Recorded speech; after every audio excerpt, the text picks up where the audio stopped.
CM Chandrababu ఉద్యోగులకు ఇచ్చిన హామీలను వెంటనే నెరవేర్చేలా చర్యలు తీసుకోవాలని ఏపీ జేఏసీ అమరావతి ఉద్యోగ సంఘం నేతలు ఆర్థిక మంత్రి పయ్యావుల కేశవ్ను కోరారు.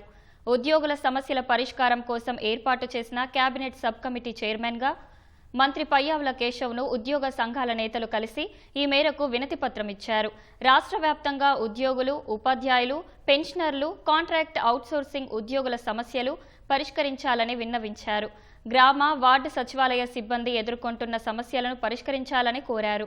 ఉద్యోగుల బకాయిలు ఏ ఉద్యోగికి ఎంత రావాలో పే స్లిప్లో స్పష్టంగా తెలియజేయాలని మంత్రిని కోరినట్లు ఏపీ అమరావతి ఉద్యోగ సంఘ చైర్మన్ బొప్పరాజు వెంకటేశ్వర్లు తెలిపారు.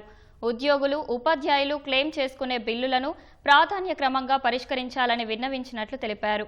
సీఎం ఆదేశాల మేరకు మహిళా ఉద్యోగినులు రిటైర్ అయ్యే వరకు చైల్డ్ కేర్ లీవ్ వాడుకునేలా ఉత్తర్వులు వెంటనే ఇవ్వాలని కోరామన్నారు. అన్ని అంశాలపై అధికారులతో చర్చించి తగు చర్యలు తీసుకుంటామని మంత్రి హామీ ఇచ్చారని వెల్లడించారు. కొన్ని అంశాలపై చట్టపరమైన అభ్యంతరాలు ఉన్నప్పటికీ వాటిని అధిగమించి హామీలు అమలు చేస్తామని హామీ ఇచ్చారన్నారు.